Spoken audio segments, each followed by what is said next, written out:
Oh, hello everyone, we are back in front of the green screen today, just the actual green screen. We're not stuck in any commercials, we're not going anywhere crazy this week.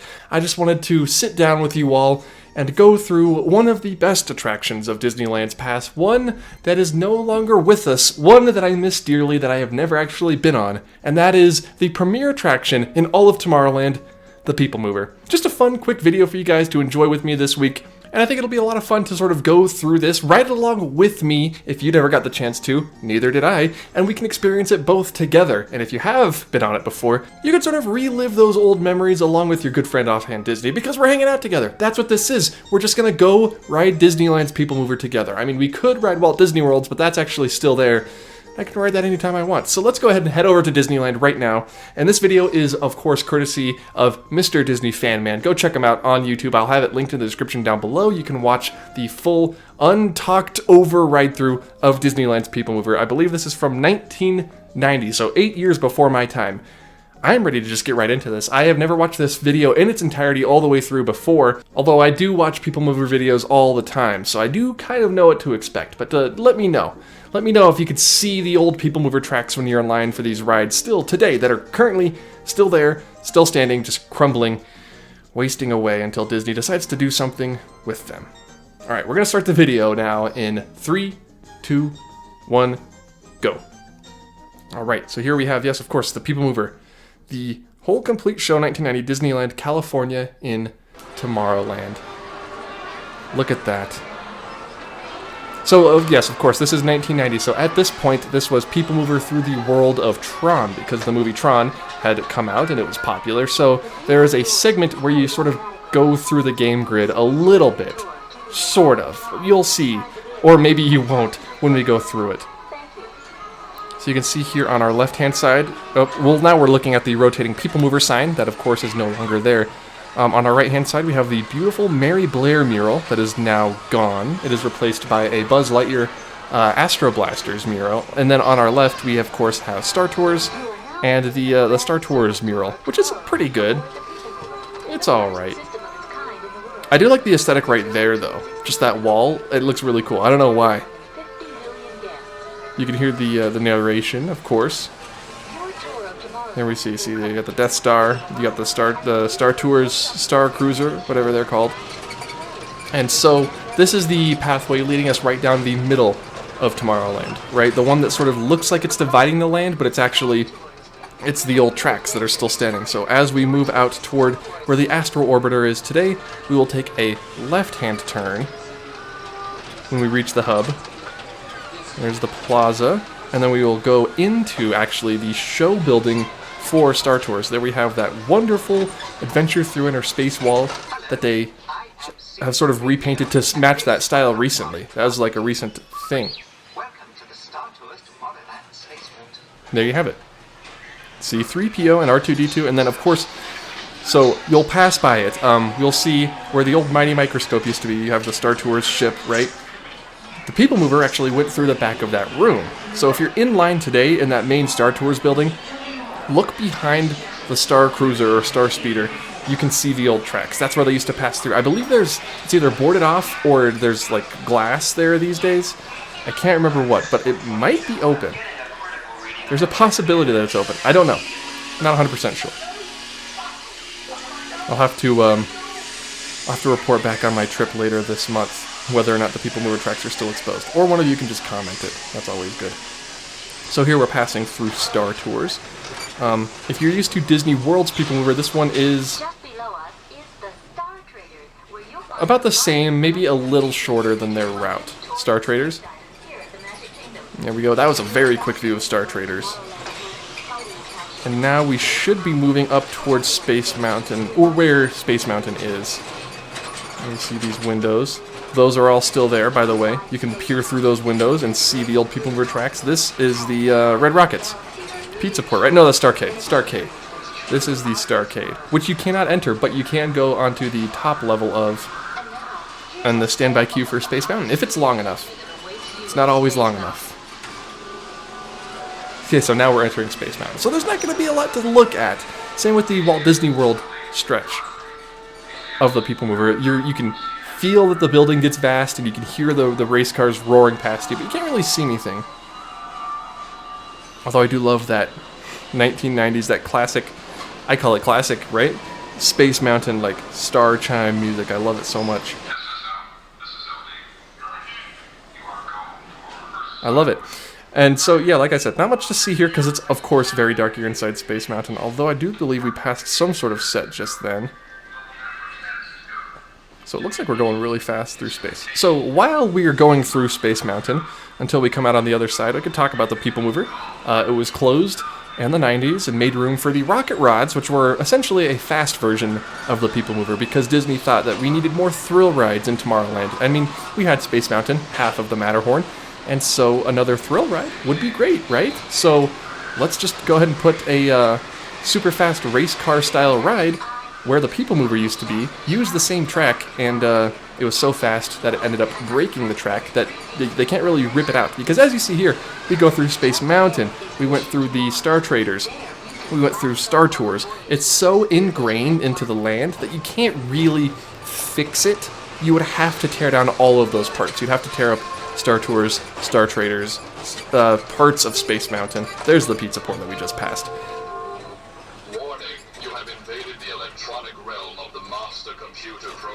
Here we see, this is Tron, right? MCP. Now we're going to Tron. This is Innoventions, I believe.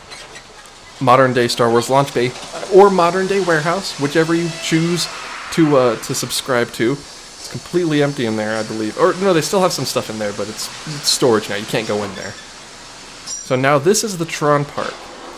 Picture like the screen tunnel in Buzz Lightyear or Space Ranger Spin at Walt Disney World. That tunnel, where it's like a half-circle screen bent around you, sort of like a half-pipe. And you can see, it's like we're entering Tron, like we're going into the grid. Apparently it's supposed to make you feel like you're on a light cycle. I do believe actually a light cycle does drive up next to you at some point. I can hear it, yeah, so you're supposed to be like you're on a light cycle here. There's one. Okay, so yeah, there's their light cycle. I think that's really cool. I think if they did do the PeopleMover again, somehow, I think a full 360 like screen room like this would go a very long way, because you have the, at Disney World you have the model, you have different like physical sets of Tomorrowland, and then of course you have the beautiful views.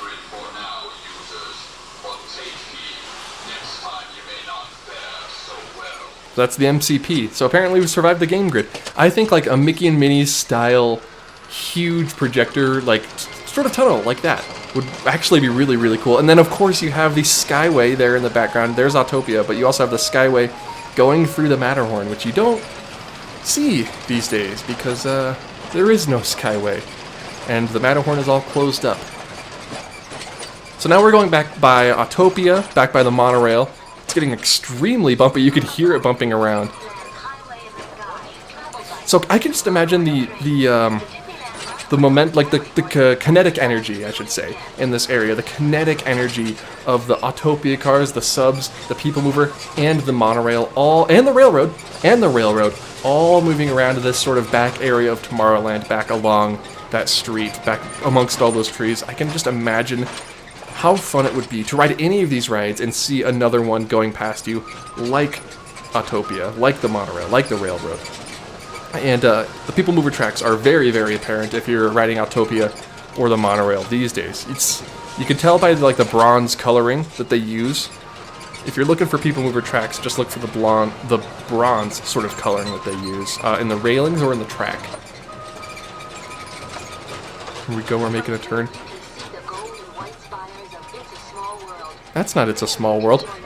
So we go through more like nature scenes in this version of the PeopleMover, as opposed to like Walt Disney Worlds, where you're sort of going through like the concrete jungle of Tomorrowland, right? Like we're going through the trees and through the plants, through the Autopia.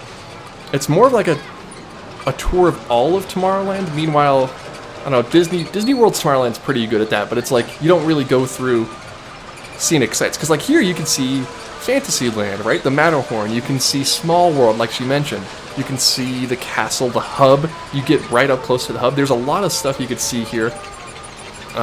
And Disney World offers a lot of the same things, but not quite the same. It's not, I mean, it's obviously not the same. My friends at Disneyland will never know the joy, unless you do visit Orlando, which I highly recommend, of just riding a People Mover around. And Disney Dan actually did, he did ride it all day, but now he's apparently affected the rules where you can only ride it 3 times and then you have to hop off. I don't know if that's real or canon or not. I don't know the lore behind the People Mover, but I believe at Walt Disney World you can only ride it 3 times around and then you have to get off. But obviously, if it's busy, be respectful and just get off after the 1 loop, right? If it's like beginning of the day or end of the day and there's nobody there, then ask if you can go around again. But if it's like super busy and there's a line, maybe don't. There's the monorail. I believe it's the Mark 5.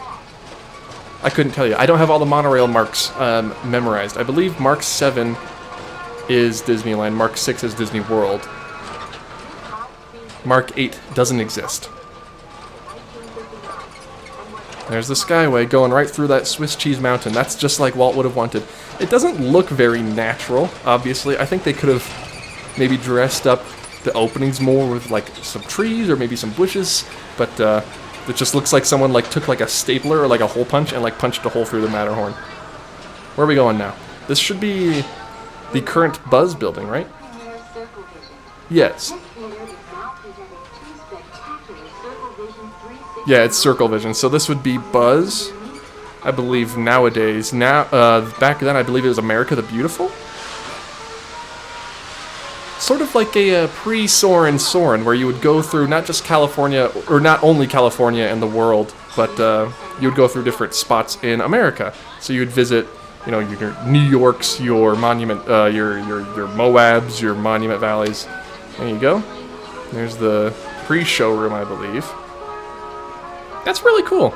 That looks really cool. I think a dark ride is a better use of the space. I am always a proponent of physical set dark rides. Even if Buzz is like plywood sets, I like Buzz. I think if you dress it up well enough, it can work. But nowadays, no People Mover runs through it, so we can just look longingly up to where it used to run. I don't think you can at Buzz. I do believe it's closed off, but I believe in Star Tours it's still open. So there you have the hub with no French fry rocks, I believe. I don't see any. You have those beautiful planters. I'm hoping they add something like that again. Like those, the picture I'm going to put right here that they posted a while ago about the new Tomorrowland entrance with the white spires like Space Mountain and the yellow and blue flowers. Amazing, beautiful. They need to do something like that to the front. I'm going to talk about the murals, the Mary Blair murals, of course. It's a very small world. Listen, I appreciate the mural. I really do. I think it's a work of art. I think it would be better, it would fit better in probably Fantasyland somewhere. It doesn't scream Tomorrowland to me, personally. The Buzz and Star Tours mural absolutely do. And then, was this still Mission to Mars at that point? Yeah, so red rockets to people like me, Alien Pizza Planet to kids today, back then, Mission to Mars, or even, if going further back, Flight to the Moon. Flight to the Moon was there during Walt's time, I believe. Or a little bit after. It's part of like Phase 1.5 of Tomorrowland. No, Flight to the Moon was opening day. Yeah. Alright, so now as we approach the loading station, we can see here the Matterhorn. You gotta put your cell phones away, you put your cameras away, that's fine. They don't look very comfortable. They don't look as comfortable as Disney World's People Movers. I gotta say, the cars themselves, the People Movers at the cars they look bigger. They might be the same. I don't know. These ones have awnings though, which is really nice. I think because at Disney World the whole thing is covered because of the rain. But here you can see there's no cover, so you have to have the awnings. And then this seems so weird to me because it's like very Disney World, because I've only ever been on the Disney World People Mover. You return to Rocket Tower Plaza through this escalator, but it's like it's opposite. It's the elevators are flipped and it's not Rocket Tower Plaza because it's Disneyland. There you have it. The end. Everyone, I hope you can take this video to heart. You wrote it with me, you experienced it with me, and I talked through the whole thing. Again, check out Disney Fan Man's video in the description down below if you want me to just shut up and not talk the whole time, you can watch his video. He has it just narration free.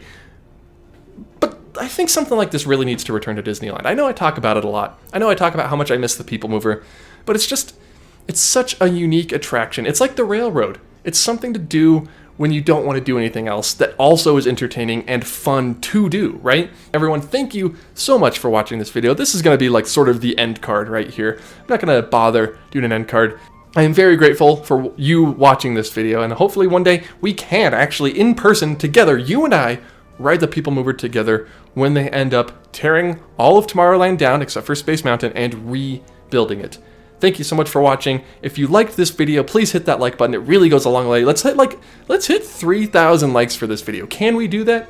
If we do, I'll do a very special video next week. If not, I'll also do that very special video. I'll do something.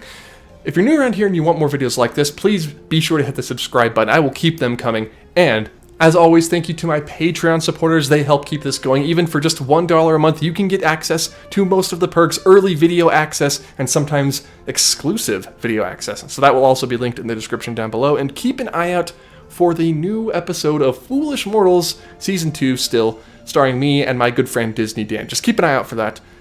I will see you all in the next video. Or maybe on the PeopleMover. Who knows? Whatever they announce at D23. Goodbye.